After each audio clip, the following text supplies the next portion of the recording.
اعوذ باللہ السمیع العلیم من الشیطان اللعین الرجیم الحمد للہ الذی ہدانا لہذا وما كنا لنہتدی لولا ان ہدانا اللہ لقد جاءت رسل ربنا بالحق ثم الصلاة والسلام والتحیۃ والإکرام على الرسول العربي المكي المدني القرشي الحربي الهاشمي إن الله بعلمه اصطفى وبالغيبه ارتضى الرسول المقتصد المحمود الحامد رحمة للعالمين بالقاسم مصطفى محمد وعلى آلہ الطیبین الطاہرین المعصومین المنتخبین المظلومین لا سیما ابن عمہ غالب علی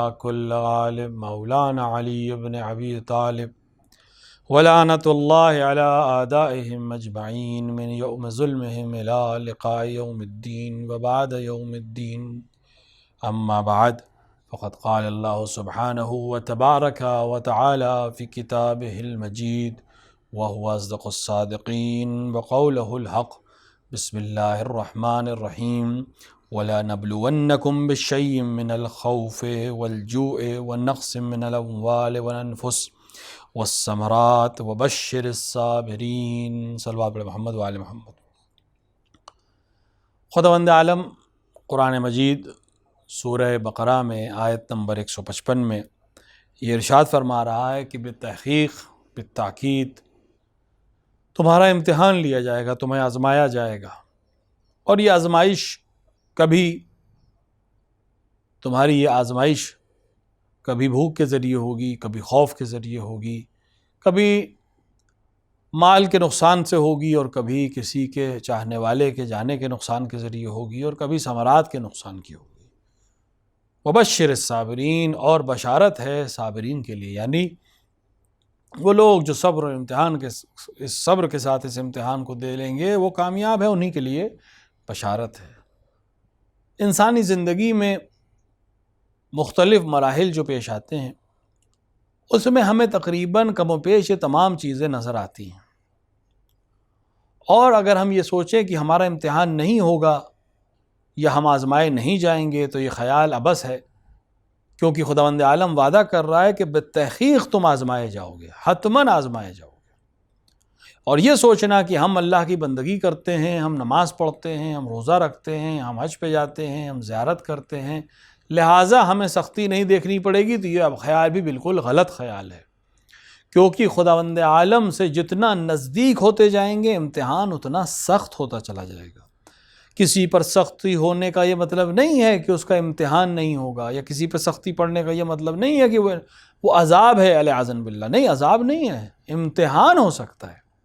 خداوند عالم وعدہ کر رہا ہے کہ تمہارا امتحان لیا جائے گا، اور یہ امتحان کسی بھی شکل میں ہو سکتا ہے۔ کبھی یہ امتحان خوف کے ذریعے سے لیا جائے گا۔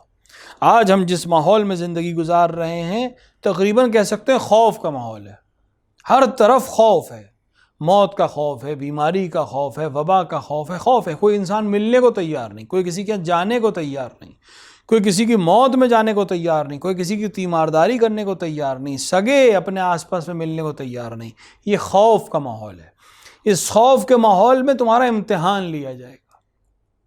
خوف کا امتحان کا یہ مطلب نہیں ہے کہ انسان نماز پڑھنے لگے اور روزہ رکھنے لگے، وہ تو فرض ہے، ماہ رمضان چل رہا ہے، روزہ تو رکھنا ہی ہے، نماز تو پڑھنی ہی ہے، یہ امتحان نہیں ہے۔ امتحان میں کامیابی اس سے نہیں ہے کہ ہم نماز پڑھنے لگے اور روزہ رکھنے لگے، وہ تو ہمیں کرنا ہی ہے، چاہے خوف ہو چاہے نہ ہو، آسانی ہو تب بھی یہ کرنا ہے، سختیاں ہو تب بھی یہ کرنا ہے، کیونکہ یہ فریضہ ہے۔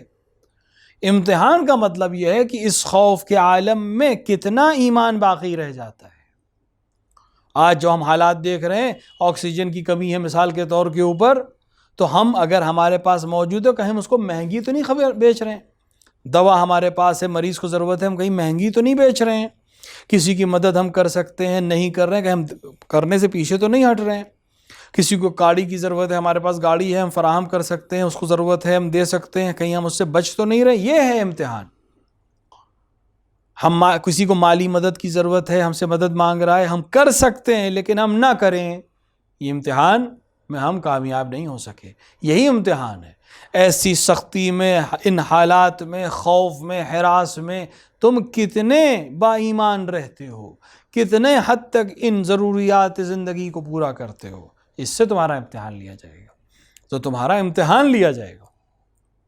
لہٰذا یہ سوچنا کہ امتحان نہیں ہوگا غلط ہے. حتماً امتحان ہوگا. جتنے خاصان خدا ہیں ان سب کا امتحان ہوا. جناب ابراہیم کو امامت بغیر امتحان کے نہیں دے دی گئی. خداوند عالم خود کہہ رہا ہے کہ ہم نے امتحان لیا ابراہیم کا، اور جب وہ بہتر طریقے سے ان کلمات کا امتحان دے چکے تب ہم نے ان کو امام بنایا. یعنی امامت کا عہدہ بغیر امتحان کے نہیں ملے گا. پس امامت سے بڑا عہدہ تو نہیں ہے، لیکن جناب ابراہیم کو وہ عہدہ بھی امتحان کے بغیر نہیں دیا جا رہا. ابراہیم خلیل اللہ ہیں، اللہ کے نزدیک ہیں، اللہ کے دوست کہلاتے ہیں.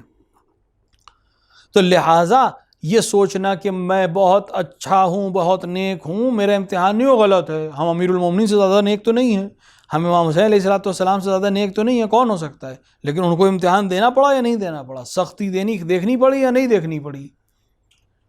تو سختی دیکھنا اس بات کی علامت ہے کہ ہم نزدیک ہیں. رسول اکرم صلی اللہ علیہ وآلہ ایک جگہ بیٹھے ہوئے تھے، کسی شخص کے دعوت پہ تھے. دیوار پہ ایک مرغی تھی، اس نے انڈا دیا. طبیعتاً وہ انڈا گر جانا چاہیے تھا، زمین پہ پھوٹ جانا چاہیے تھا، نہیں گرا. رسول کو تعجب ہوا. اس میزبان نے کہا کہ یا رسول اللہ، تعجب کی بات نہیں، میرے ساتھ ہمیشہ ایسے ہی ہوتا ہے، مجھے کبھی نقصان نہیں ہوتا. جو چیز حتمی نقصان والی ہوتی ہے اس میں بھی مجھے فائدہ ہوتا ہے، نقصان نہیں ہوتا.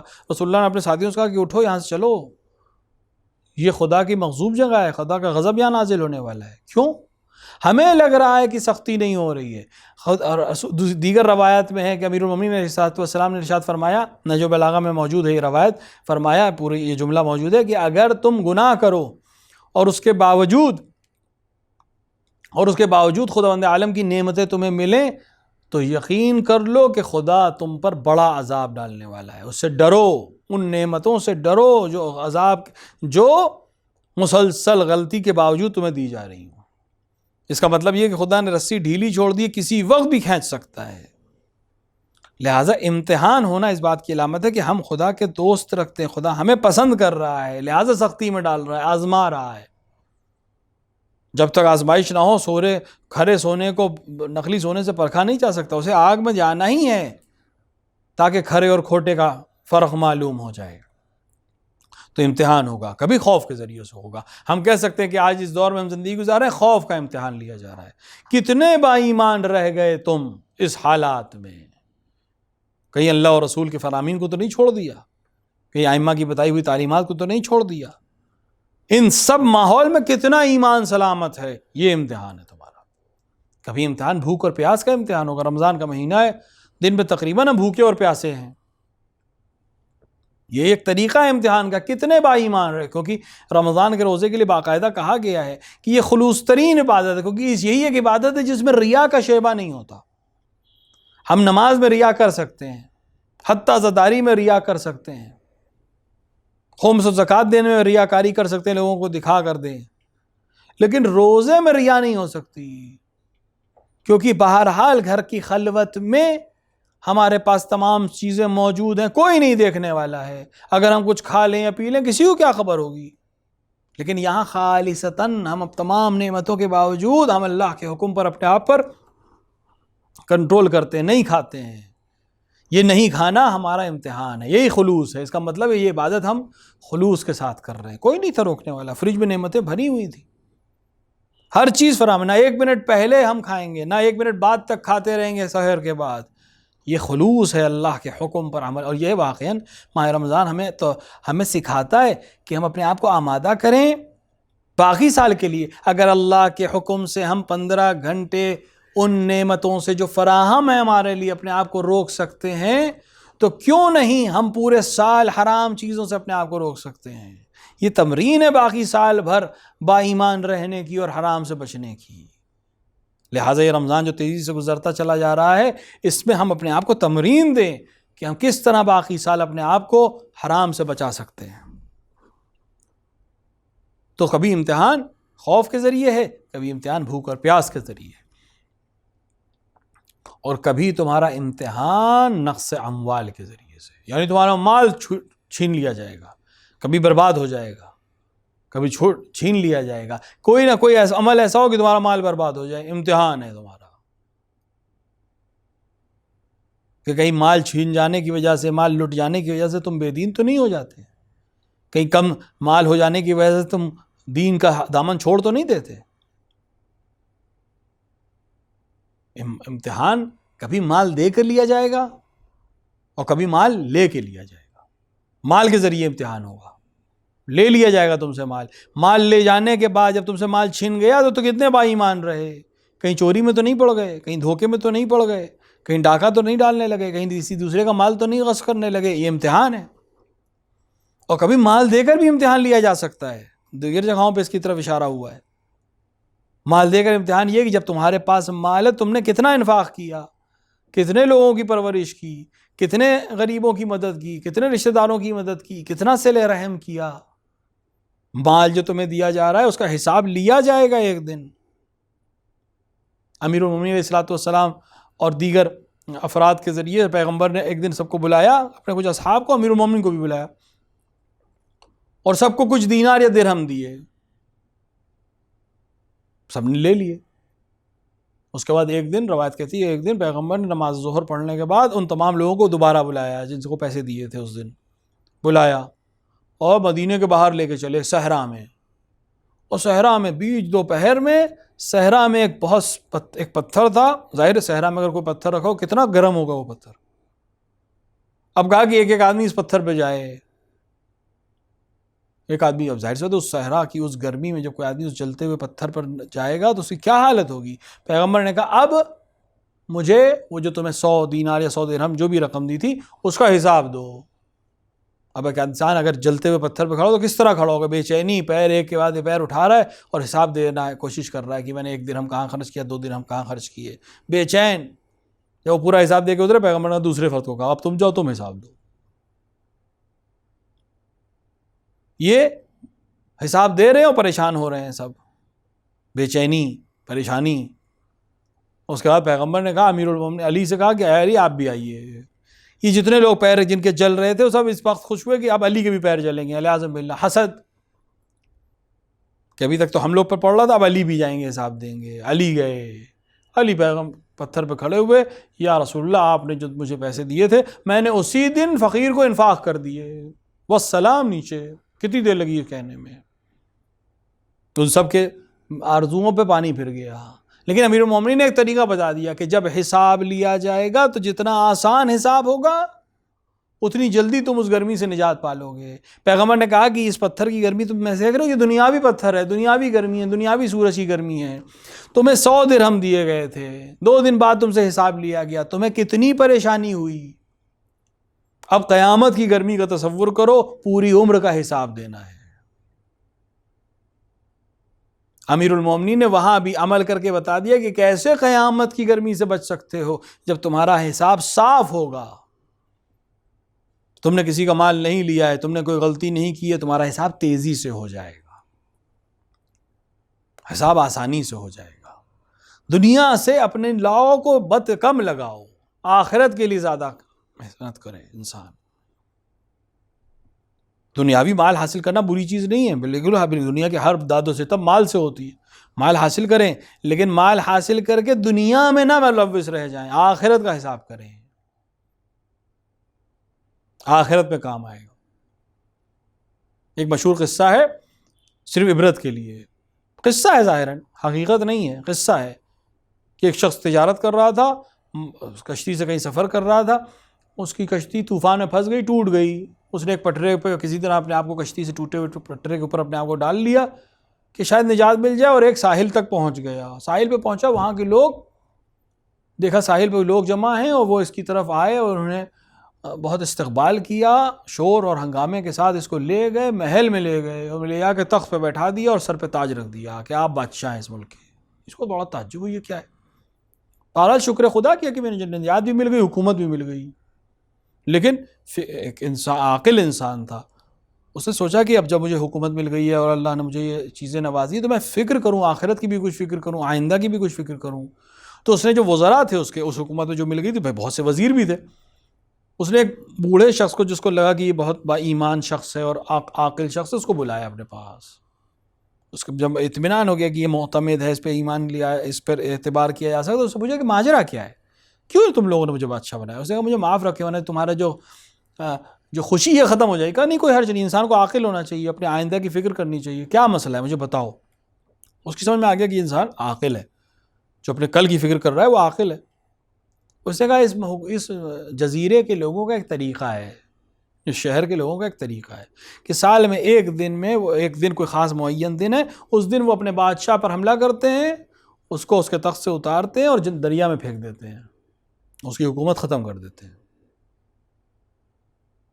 اور پھر انتظار کرتے ہیں کہ جو بھی شخص ان کے ساحل پر پہنچے کسی طرح سے، جو ان کے بارے میں کچھ نہ جانتا ہو، اس کو یہ بادشاہ بنا لیتے ہیں اس معینہ دن تک کے لیے. لہٰذا جب یہ معین دن سال میں آئے گا تو تمہاری حکومت بھی ایسی چلی جائے گی اور تمہیں دریا میں پھینک دیں گے.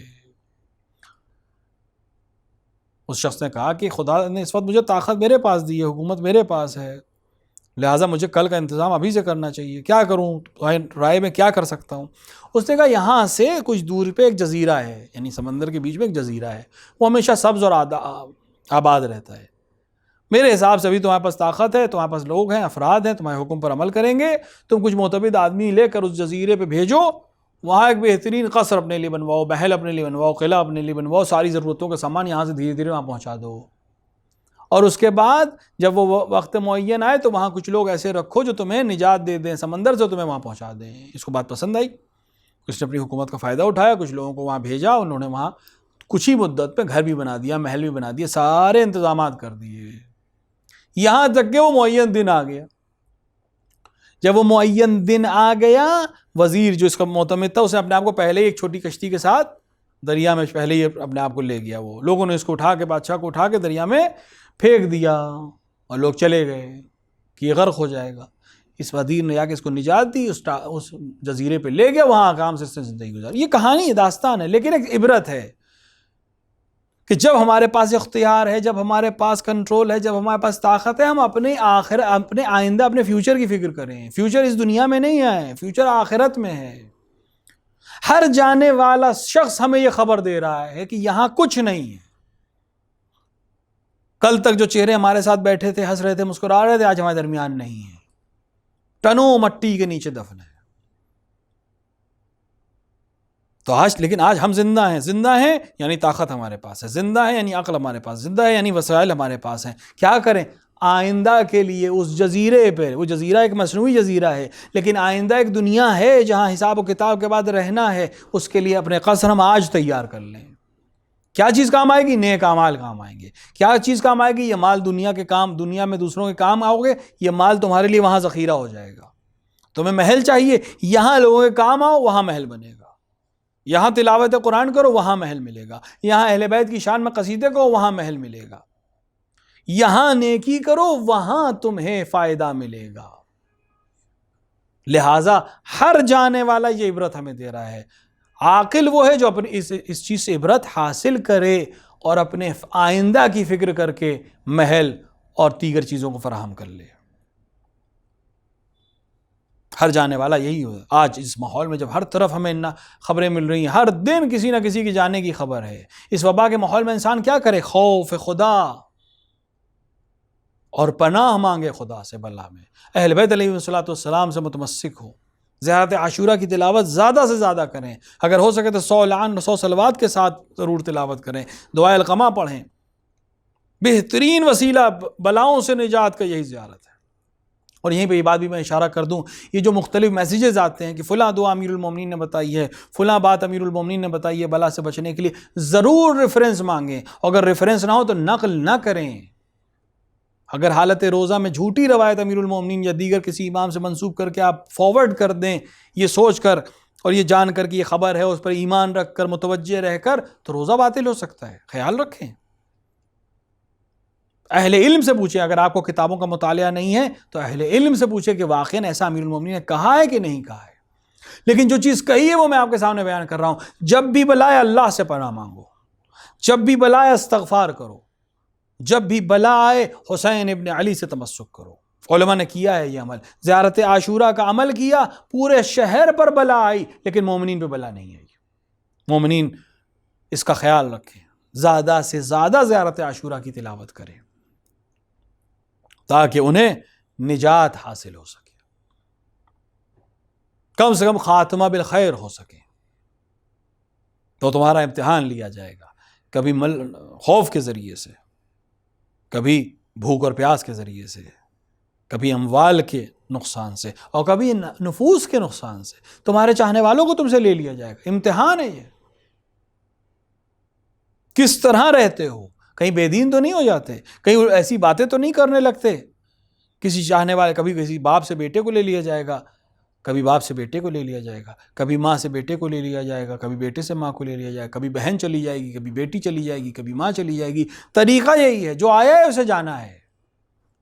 لیکن اس میں امتحان بھی ہے تمہارا، کہ جو چلا گیا اس کے لیے آسانی ہے، جو رہ گیا وہ کیسا امتحان دیتا ہے، کس طرح سے صبر کرتا ہے، کس طرح سے اپنے آپ کو اس گھڑی میں، اس آزمائش میں کامیاب کرتا ہے.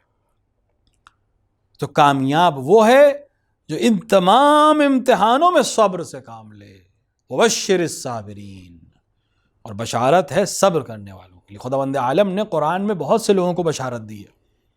کبھی جیسے اس آیت میں کہ صابرین کو بشارت ہے، کہیں پر کہا ہے کہ مومنین کو بشارت ہے، کہیں پر کہا ہے کہ مخبتین کو بشارت. مخبتین وہ ہیں جو زمین پہ اکڑ کر نہ چلیں.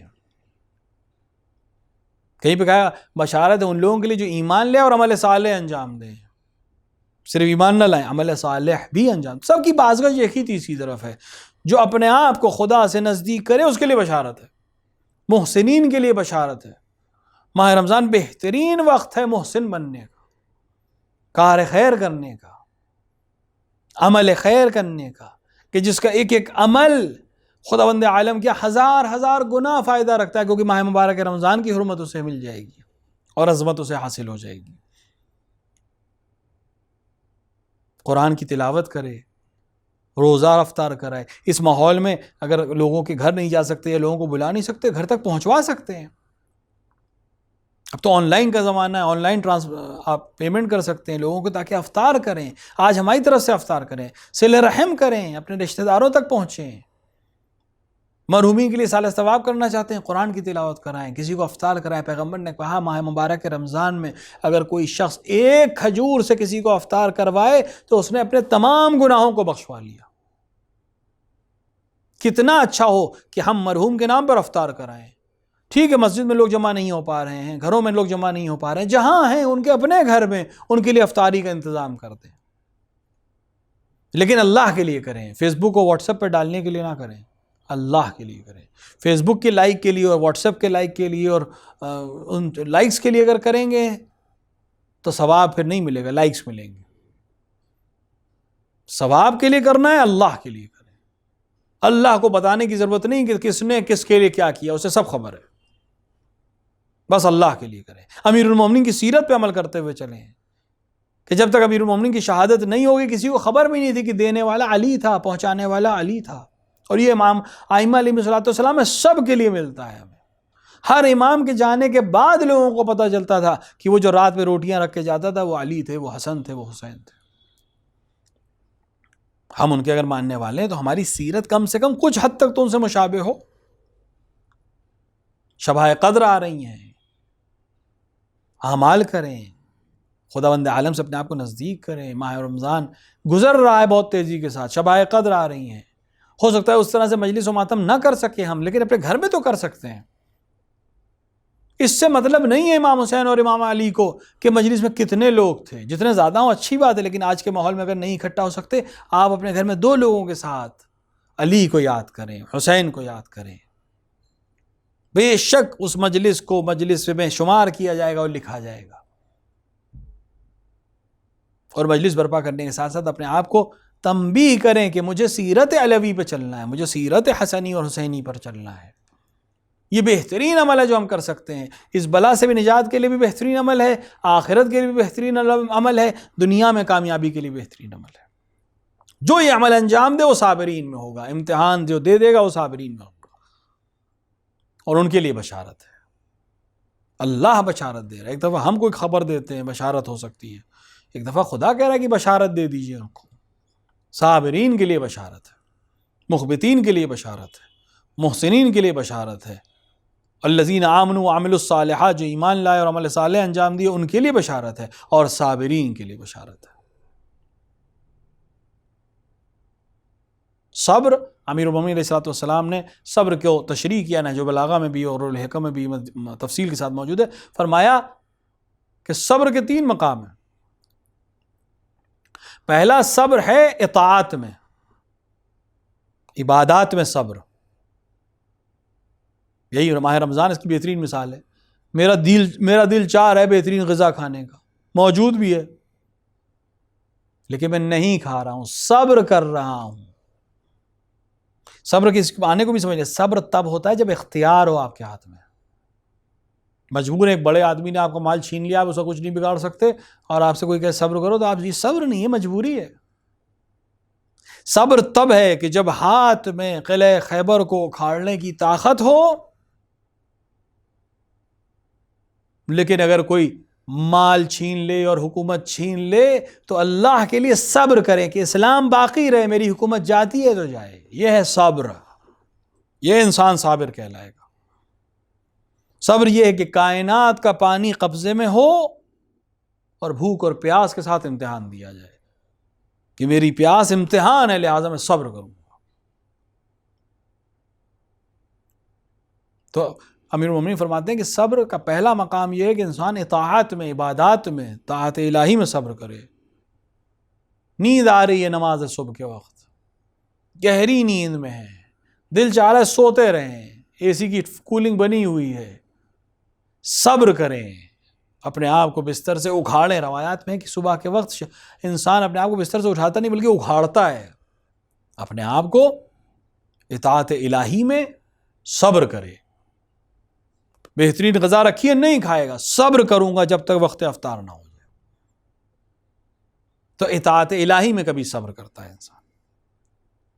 دوسرا سب معصیت میں صبر. لذت ہے سامنے، پسند ہے مجھے یہ چیز لیکن حرام ہے، میں نہیں کھاؤں گا. ہر طرح کی لذتیں خدا نے ہم کو عطا کی ہیں، ہر طرح کی خواہشات بھی خدا نے ہم کو عطا کی ہیں، لیکن میں صبر کروں کہ معصیت سے حاصل نہیں کرنا ہے، گناہ سے حاصل نہیں کرنا ہے. روایت کہتی ہے کہ ایک بہت بڑے عالم دین گزرے، بعد میں بہت بڑے عالم، ان کی طالب علمی کا زمانہ تھا.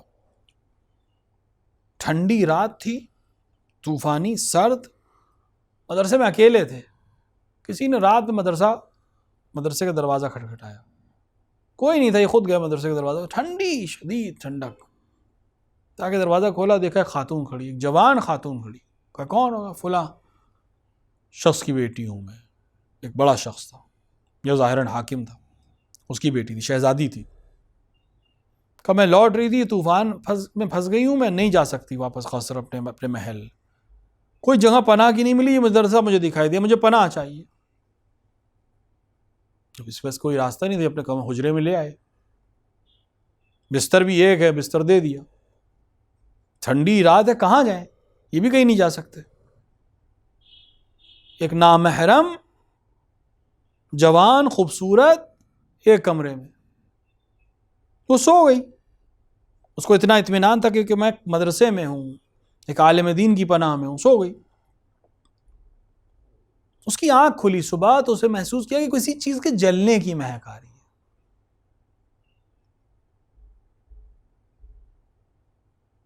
اس نے غور کے دیکھا کہ ان کی انگلی جلی ہوئی ہے. کچھ سبب پوچھا کر رات پہ، جب بھی مجھے شیطان نے ورغلایا، یہ جو چراغ جل رہا تھا میں اپنی انگلی اس سے نزدیک لے جاتا تھا کہ اس کی آگ محسوس ہو مجھے، کہ اس آگ کے ذریعے میں جہنم کی آگ کو یاد کروں اور اپنے آپ کو محفوظ رکھوں گناہ سے. صبر. شیطان نے موقع فراہم کیا، صبر کرے انسان، معصیت میں صبر ہو. ایک لذت سامنے موجود ہے لیکن مجھے اس سے بچنا ہے کیونکہ حرام ہے میرے لیے، لہذا اس سے صبر کرنا. یہ ہے معصیت سے صبر. اور تیسرا صبر ہے مصیبت پر صبر. سختیاں اور مصیبت جب انسان پہ پڑے، کوئی عزیز چلا گیا، صبر کرے.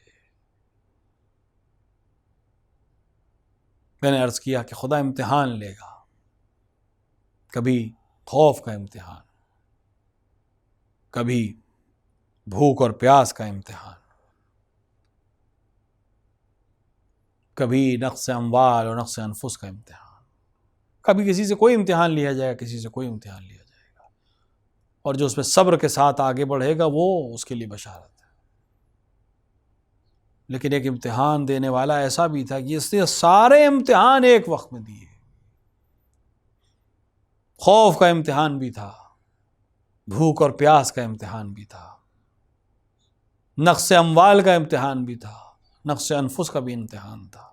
خوف کا یہ عالم ہے کہ آپ خود تصور کریں، جہاں 30,000 گھوڑے میدان میں دوڑ رہے ہوں، وہاں جو بچے موجود ہیں ان کے دلوں پر کیا گزرتی ہوگی جب گھوڑوں کی دوڑنے کی آواز، لشکر کے آمد و رفت کی آواز ہوگی، ان کے دلوں پہ کیا گزرتی ہوگی. خوف کا ماحول. حسین ابن علی کو لشکر سے خوف نہیں تھا، موت سے خوف نہیں تھا، اہل حرم کے لیے خوف ہی کا عالم تھا کہ لہٰذا رائے مانگی کیا کروں میں، کیونکہ مجھے خوف ہے کہ میرے یہ گھر والوں پہ حملہ کریں گے، اس خیمے پہ حملہ کریں گے. لہٰذا صاحب نے کہا کہ آپ خندق کھینچ دیجئے، خیموں کے پیچھے کے سامنے تو ہم ہیں، پیچھے کی طرف سے حملہ نہ ہو، لہٰذا خندق کھود دی جائے اور اس میں آگ جلا دی جائے. خوف کا امتحان. اہل حرم کے لیے خوف تھا حسین ابن علی کو، اس خوف کا امتحان دیا جا رہا تھا. بھوک اور پیاس کی شدت کربلا میں. روایت کہتی ہے کہ بھوک اور پیاس کی اس شدت پہ تھے اصحاب حسین ابن علی کہ آنکھوں کے سامنے دھواں تھا. رمضان میں شاید اس کو محسوس کر سکیں ہم، اس حد تک پیاسے ہم نہیں رہتے ہیں. 12 گھنٹے 15 گھنٹے کی پیاس کوئی چیز نہیں ہے، خصوصاً اگر آپ گھر میں ہیں اور اے سی چل رہا ہے اور فراہم ہے، الیکٹریسٹی فراہم ہے. کربلا کا میدان، گرمی، شدت، 3 دن کی بھوک اور پیاس، ایک وہ کیفیت کہ آنکھوں کے سامنے دھواں، یہ چیز صاف نظر نہ آئے. اور حسین کی پیاس کا ہم اندازہ بھی نہ لگا پاتے اگر شہزادے کے ساتھ وہ جملہ نہ پیش آیا ہوتا کہ جب آ کر شہزادے نے کہا کہ مجھے پیاس مارے ڈالتی ہے، اور حسین نے کہا کہ اپنی زبان میرے منہ میں دے دو. علی اکبر نے زبان دی اور فوراً واپس کھینچ لی. اے بابا، آپ کا منہ تو مجھ سے بھی زیادہ خشک ہے، آپ کی زبان تو مجھ سے بھی زیادہ خشک ہے. شاید یہ عمل کیا ہی اسی لیے تھا شہزادے نے کہ دنیا کو یہ معلوم ہو سکے کہ میرا بابا کتنا پیاسا ہے.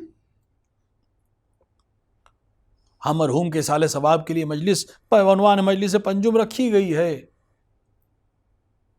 بیٹوں کے لیے سخت ہے، بیٹی کے لیے بہت سخت ہے، وہ بھی اس دور میں کہ جب جنازے میں نہ حاضر ہو سکتے ہیں، نہ اس طرح سے تشییع ہو سکتی ہے، نہ اس طرح سے کفن و دفن ہو سکتا ہے. سخت ہے، بے شک سخت ہے کہ خدا سب کو محفوظ رکھے. واقعاً سخت ہے. آپ نے ایک بڑا امتحان دیا ہے، لیکن ذرا یاد کریں اس میدان کو کہ جہاں سید سجاد موجود تھے اور لاشہائے بے سر پڑے ہوئے تھے. یہی وجہ تھی کہ زینب اولیاء مقام نے جب سید سجاد کے چہرے کی کیفیت کو دیکھا تو ایک بار کہا، اے بزرگوں کی نشانی، میں تمہیں کس کیفیت میں دیکھ رہی ہوں؟ کہا، پھوپھی اماں آپ نے دیکھا نہیں، انہوں نے اپنے کشتہائے نجس کو دفن کر دیا ہے، لیکن میرے باپ، چچا اور بھائیوں کی لاش بے گور و کفن پڑی ہوئی ہے. ہاں بیٹا موجود ہے لیکن نہ کفن دے سکتا ہے نہ دفن کر سکتا ہے. کتنی غربت ہے.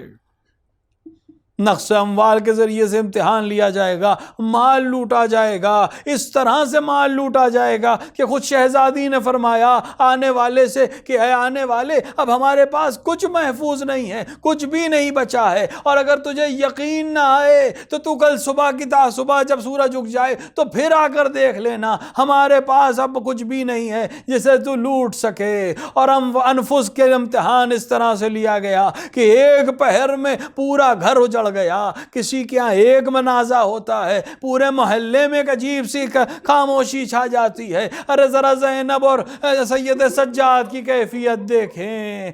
میں مرحومین کے رشتہ داروں سے کہوں گا اور بچوں سے کہوں گا خدا آپ کو صبر عطا فرمائے۔ ہاں باپ کا سایہ اٹھنا ایک عظیم سائے کا سر سے اٹھ جانا ہے، ایک عظیم مصیبت ہے، لیکن ایک ہی گھر سے جب 18 یوسف چلے جائیں، ایک ہی گھر میں جہاں 72 جنازے چلے آئیں، وہاں صبر دیکھیں۔ زینب کا صبر ہے، زین العابدین کا صبر ہے، اور مصیبت یہیں پر تمام نہیں ہے، ابھی تو کوفے کے بازار میں جانا ہے، شام کے بازار میں جانا ہے۔ وَسَيَعْلَمُ الَّذِينَ ظَلَمُوا أَيَّ مُنْقَلِبٍ يَنْقَلِبُونَ إِنَّا لِلَّهِ وَإِنَّا إِلَيْهِ راجعون رضاً بقضائه وتسلیما لعمره۔ خدایا ہمارے اس مختصر عمل کو قبول فرما، ہمارے درمیان جو حاجت مند ہیں ان کی حاجتوں کو پورا فرما، جو بیماروں نے شفاء کاملہ و عاجلہ عطا فرما۔ خدایا تجھے واسطہ عظمت حسین ابن علی کا، تجھے واسطہ اس رمضان عظیم کی عظمتوں کا، یہ بلا جو دنیا میں پھیلی ہوئی ہے اس کو جلد سے جلد نیست و نابود فرما، مومنین و مومنات کو اس بلا سے محفوظ فرما۔ خدایا علماء اعلام مراجع کرام کا سایہ ہمارے سروں پر محفوظ رکھ، اتباعت عالیات حسن عراق اور شام کی حفاظت فرما۔ خدایا اس ظلمت اور اس تیرگی اور اس بلا سے نجات کے لیے منتقم کربلا کے ظہور میں تعجیل فرما، اندر ظہور ہمیں امام کے اعوان و انصار میں شامل فرما۔ خدایا ہم سے اس مجلس کو قبول فرما، اس کے ثواب کو مرحوم کے نام اعمال میں ثبت فرما۔ آپ حضرات ایک بار سورہ حمد اور 3 بار سورہ اخلاص کی تلاوت فرما کا جملہ مومنین و مومنات بالخصوص مرحوم سید ظہور الحسن رضوی ابن مولانا قمر حسین صاحب کی روح کو ایصال فرما دیں۔